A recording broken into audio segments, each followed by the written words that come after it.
भारत की विदेश नीति से एक महत्वपूर्ण टॉपिक फ्रेंड्स, गुटनिरपेक्ष आंदोलन क्या है या गुटनिरपेक्षता क्या है, अब भारत की इसमें क्या भूमिका रही है।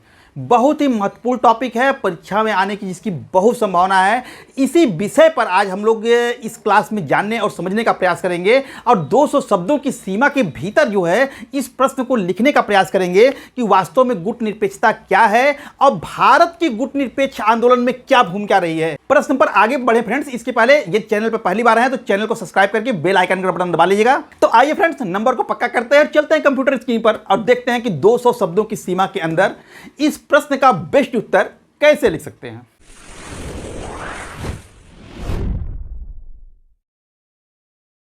LT mains exam answer writing technique.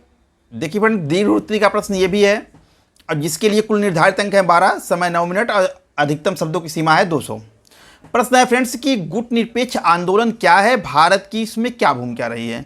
तो फ्रेंड देखिए, गुटनिरपेक्षता क्या है, सबसे पहले अगर आप इसको समझते रहेंगे तो ये प्रश्न आप समझ रहे हैं और इसको आप कर लेंगे। लेकिन अगर इसको आप नहीं समझ रहे हैं कि गुटनिरपेक्ष आंदोलन क्या होता है तो फिर आपको इस प्रश्न को समझने करने में दिक्कत होगी। तो देखिए, सबसे पहले हम इसी को समझते हैं कि वास्तव में गुटनिरपेक्षता क्या होती है, गुटनिरपेक्ष आंदोलन क्या है।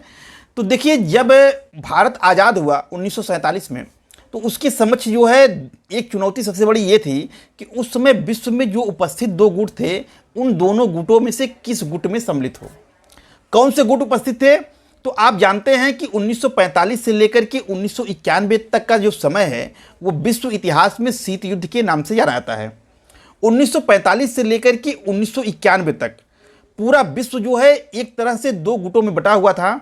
एक गुट का नेतृत्व जो है वो संयुक्त राज्य अमेरिका कर रहा था और दूसरे गुट का नेतृत्व जो है वो सोवियत संघ कर रहा था। तो इस तरह से पूरा विश्व जो है अमेरिका गुट और सोवियत संघ गुट में बटा हुआ था। या इसी को हम कह सकते हैं कि अमेरिका जो है वो पूंजीवाद का नेतृत्व कर रहा था और सोवियत संघ जो है वो साम्यवाद का नेतृत्व कर रहा था। तो एक तरह से हम कह सकते हैं कि पूरा विश्व जो है पूंजीवादी गुट और साम्यवादी गुट में बटा हुआ था। या एक तरह से हम ये भी कह सकते हैं कि पूरा गुट जो है पश्चिमी और पूर्वी गुट में बटा हुआ था। पश्चिमी मतलब संयुक्त राज्य अमेरिका, पूर्वी मतलब सोवियत संघ। विश्व के अधिकांश देश फ्रेंड्स इन दोनों गुटों में सम्मिलित थे और इन दोनों गुटों का प्रयास भी ये होता था कि अधिकतर देशों को अपने पाले में लाया जाए, अधिकतर देशों को अपने गुटों में सम्मिलित किया जाए। ये छोटे देशों को आर्थिक सहायता के नाम पर, धन के नाम पर, सैन्य सहायता के नाम पर उनको हमेशा अपनी तरफ मिलाने का प्रयास करते रहते थे कि यदि आप हमारी तरफ आ जाएंगे तो हम आपको ये सहायता देंगे, ये सुविधाएं देंगे। कोई आपके ऊपर आक्रमण करेगा तो हम आपकी उससे रक्षा करेंगे। तो इस तरह से नाना प्रकार के प्रलोभन देकर के छोटे छोटे देशों को अपनी तरफ मिलाने का प्रयास करते थे, अपने गुटों में शामिल करने का प्रयास करते थे। तो जब भारत आज़ाद हुआ 15 अगस्त 1947 को, तो उसके सामने भी यही अच्छा प्रश्न था कि वह वास्तव में किस गुट में सम्मिलित हो।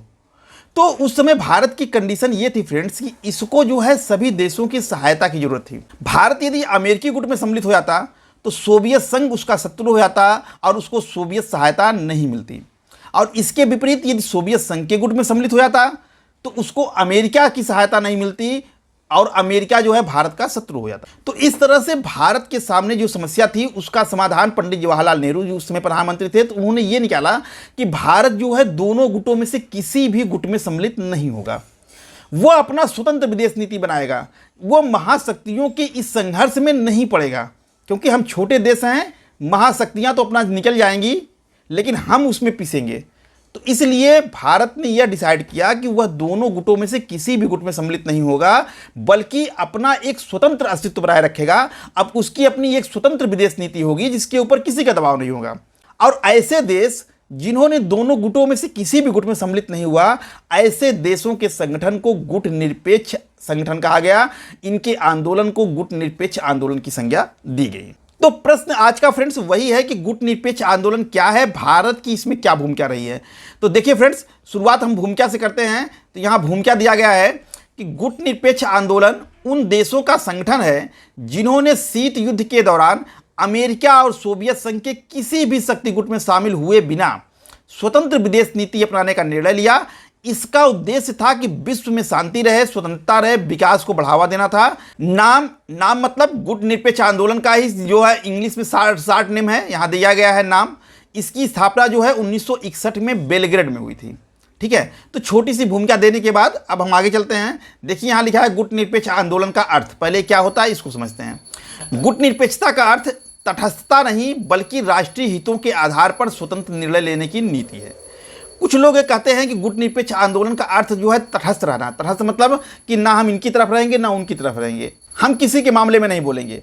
लेकिन वास्तव में गुटनिरपेक्ष आंदोलन का अर्थ जो है वो तटस्थता नहीं है, बल्कि सही और गलत का निर्णय लेकर के, सही गलत की निर्णय को पहचान करके वास्तव में सत्य बात को बोलना जो है ये है गुटनिरपेक्षता। कि हम किसी भी गुट में सम्मिलित नहीं होंगे। तो वही लिखा है कि गुटनिरपेक्षता का अर्थ जो है तटस्थता नहीं बल्कि राष्ट्रीय हितों के आधार पर स्वतंत्र निर्णय लेने की नीति है। तो देखिए फ्रेंड्स, गुटनिरपेक्ष आंदोलन में भारत की क्या भूमिका रही है, इसको जो है एक यहाँ छोटा सा डायग्राम बना दिया गया है। अब इस डायग्राम को आप जैसे चाहे अपने हिसाब से बना सकते हैं। मैंने ऐसे बनाया है, तो आप जैसे चाहो उसको बना सकते हो। कि गुटनिरपेक्ष आंदोलन में भारत की भूमिका, तो लिखा है संस्थापक एवं वैचारिक नेतृत्व, स्वतंत्र विदेश नीति, शांति दूत का व मध्यस्थ, उपनिवेशवाद का विरोध, ग्लोबल साउथ का नेतृत्व, अब विश्व शांति और निरस्त्रीकरण। तो यह जो है इन्हीं पॉइंटों पर हम देखेंगे कि गुटनिरपेक्ष आंदोलन में भारत की भूमिका क्या रही है। यानी भारत की भूमिका क्या है कि भारत जो है गुटनिरपेक्ष आंदोलन का वैचारिक नेतृत्व किया, इसका संस्थापक सदस्य रहा है। गुटनिरपेक्ष आंदोलन के माध्यम से भारत ने स्वतंत्र विदेश नीति अपनाई। इसके माध्यम से दोनों देशों के बीच जो है शांति दूत व मध्यस्थ की भूमिका निभाई। इसी के माध्यम से उसने उपनिवेशवाद का विरोध किया, ग्लोबल साउथ का नेतृत्व किया, विश्व शांति और निशस्त्रीकरण का समर्थन किया। तो इस तरह से एक छोटे से डायग्राम के माध्यम से हम गुटनिरपेक्ष आंदोलन में भारत की भूमिका को स्पष्ट करते हैं। अब आगे नीचे आने पर हम इसको थोड़ा सा विस्तार में देखेंगे। ठीक है, तो देखो भारत की भूमिका में पहला पॉइंट है कि प्रधानमंत्री नेहरू जो है इसके मूल योजनाकार थे। उन्होंने गुटनिरपेक्षता को पलायन नहीं बल्कि अंतर्राष्ट्रीय मुद्दों पर स्वतंत्र निर्णय लेने की शक्ति के रूप में परिभाषित किया। गुटनिरपेक्ष आंदोलन के जनक कौन माने जाते हैं, तो पंडित जवाहरलाल नेहरू माने जाते हैं। तो वही यहाँ लिखा है कि पंडित जवाहरलाल नेहरू जो है इस योजना के मूल जो है योजनाकार थे, क्योंकि उन्होंने गुटनिरपेक्षता आंदोलन को पलायन नहीं बल्कि अंतर्राष्ट्रीय मुद्दों पर स्वतंत्र निर्णय लेने की शक्ति के रूप में परिभाषित किया। दूसरा, जवाहरलाल नेहरू ने गुटनिरपेक्षता को भारत की विदेश नीति का आधार बनाया। भारत की विदेश नीति जब आप पढ़ते हैं तो उसमें गुटनिरपेक्षता एक पॉइंट आता है। ठीक है, तो इस गुटनिरपेक्षता को भारत की विदेश नीति में शामिल करने का श्रेय किसको जाता है, पंडित जवाहरलाल नेहरू को। गुटनिरपेक्षता के जनक कौन होते हैं, पंडित जवाहरलाल नेहरू हैं। तीसरा पॉइंट जो दिया है फ्रेंड्स, कि देखिए दिया है शीत युद्ध के दौरान भारत ने महाशक्तियों के बीच तनाव कम करने के लिए मध्यस्थ की भूमिका निभाई। जैसे कोरियाई संकट जो आया था, कांगो संकट जो आया था, इसमें जो है भारत ने जो है इस संगठन के माध्यम से दोनों देशों के बीच तनाव को कम करने के लिए मध्यस्थ की भूमिका निभाई। चौथा है कि भारत ने इस मंच से उपनिवेशवाद, साम्राज्यवाद और रंग भेद का विरोध किया। यानी कि गुटनिरपेक्ष आंदोलन जो है इसके माध्यम से, क्योंकि ये एक बहुत बड़ा संगठन बन गया था, तो इसके माध्यम से भारत ने जो है उपनिवेशवाद का, कहीं भी अगर कोई किसी के ऊपर आक्रमण करके उसके अपना उपनिवेश बनाने का प्रयास करता है, या उसके साम्राज्य पर कब्जा करने का प्रयास करता है, उसके क्षेत्र पर कब्जा करने का प्रयास करता है, या कहीं अन्य देशों में जो है रंग के आधार पर किसी के साथ भेदभाव हो रहा है, तो भारत जो है इस मंच के माध्यम से इसका हमेशा से विरोध करता चला आया है। पांचवा है कि वर्ष 1983 में नई दिल्ली शिखर सम्मेलन की मेजबानी करके भारत ने विकासशील देशों की आर्थिक चिंताओं को वैश्विक एजेंडा बनाया। 1983 में गुटनिरपेक्ष आंदोलन का जो शिखर सम्मेलन हुआ था दिल्ली में हुआ था, और यहाँ से भारत ने जो है विकासशील देशों की जो समस्याएं थी उसको जो है उठा करके प्रमुखता से इन देशों की समस्याओं को वैश्विक एजेंडा बना दिया। छठवां है विश्व शांति, निशस्त्रीकरण, शांतिपूर्ण सहअस्तित्व की बढ़ावा देने में महत्वपूर्ण भूमिका निभाई। और इस मंच के माध्यम से भारत ने विश्व में शांति स्थापित करने में, खतरनाक हथियारों के निशस्त्रीकरण में, शांतिपूर्ण सहअस्तित्व को बढ़ाने में महत्वपूर्ण भूमिका निभाई। तो इस तरह से जो है हम इन पॉइंट के माध्यम से गुटनिरपेक्षता के संबंध में भारत ने क्या भूमिका निभाई है इसको हम लोगों ने स्पष्ट कर दिया। ठीक है, अब हम निष्कर्ष की तरफ चलेंगे। लिखा है कि अतः गुटनिरपेक्ष आंदोलन ने भारत को स्वतंत्र एवं संतुलित विदेश नीति अपनाने का अवसर दिया। भारत ने नाम के माध्यम से विश्व शांति, विकासशील देशों के हितों तथा अंतर्राष्ट्रीय सहयोग को सुदृढ़ करने में महत्वपूर्ण योगदान दिया। तो इस तरह से फ्रेंड्स एक संतुलित निष्कर्ष के माध्यम से हम अपने प्रश्न को समाप्त करते हैं। एक बार पूरे प्रश्न को सरसरी निगाह से हम लोग फिर से देख लेते हैं। प्रश्न है गुटनिरपेक्ष आंदोलन क्या है, भारत की इसमें क्या भूमिका रही है। तो देखिए इसका भूमिका देखते हैं। शुरुआत में गुटनिरपेक्ष आंदोलन उन देशों का संगठन है जिन्होंने शीत युद्ध के दौरान अमेरिका एवं सोवियत संघ के किसी भी शक्ति गुट में शामिल हुए बिना स्वतंत्र विदेश नीति अपनाने का निर्णय लिया। इसका उद्देश्य विश्व शांति, स्वतंत्रता और विकास को बढ़ावा देना था। नाम की स्थापना 1961 में बेलग्रेड में हुई। इसके बाद गुटनिरपेक्ष आंदोलन का अर्थ क्या है, तो लिखा है यहाँ पर कि गुटनिरपेक्षता का अर्थ तटस्थता नहीं बल्कि राष्ट्रीय हितों के आधार पर स्वतंत्र निर्णय लेने की नीति है। इसके बाद छोटा सा डायग्राम यहाँ बना दिया गया है फिर से गुटनिरपेक्ष आंदोलन में भारत की भूमिका। तो इसमें पहला पॉइंट लिखा गया है संस्थापक एवं वैचारिक नेतृत्व, स्वतंत्र विदेश नीति, शांति दूत व मध्यस्थ, उपनिवेशवाद का विरोध, ग्लोबल साउथ का नेतृत्व, विश्व शांति और निशस्त्रीकरण। अब इसी पॉइंट को आगे जो है विस्तार में हम देखते हैं। तो भारत की भूमिका में पहला पॉइंट क्या है कि प्रधानमंत्री नेहरू इसके मूल योजनाकार थे। उन्होंने गुटनिरपेक्षता को पलायन नहीं बल्कि अंतर्राष्ट्रीय मुद्दों पर स्वतंत्र निर्णय लेने की शक्ति के रूप में परिभाषित किया।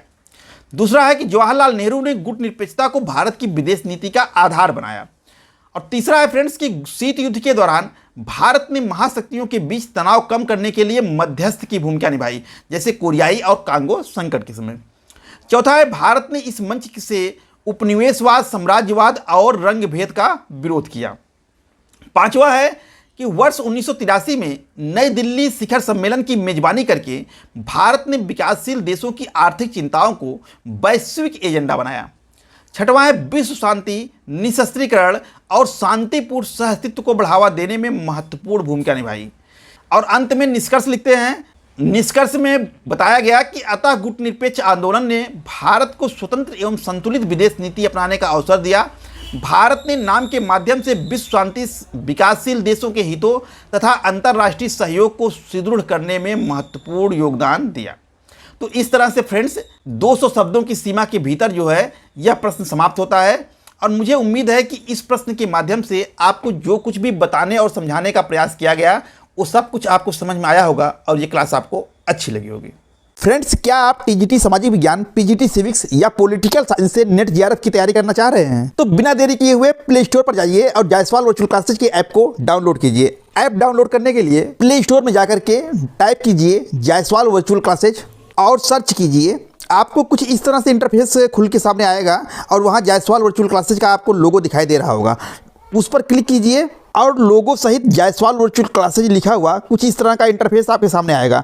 आप इंस्टॉल का बटन दबा दीजिए। इंस्टॉल होने के बाद ओपन का बटन दबाएंगे तो जायसवाल वर्चुअल क्लासेज का ऐप खुल जाएगा। यहाँ पर आपको लॉगिन करने के लिए मोबाइल नंबर और कुछ परमिशन मांगा जाएगा। जैसे ही आप मोबाइल नंबर डाल के परमिशन देते हैं ऐप चालू हो जाएगा और सारी सूचनाएं यहीं पर मिल जाएंगी। तो बिना देरी किए फ्रेंड्स ऐप को डाउनलोड कीजिए।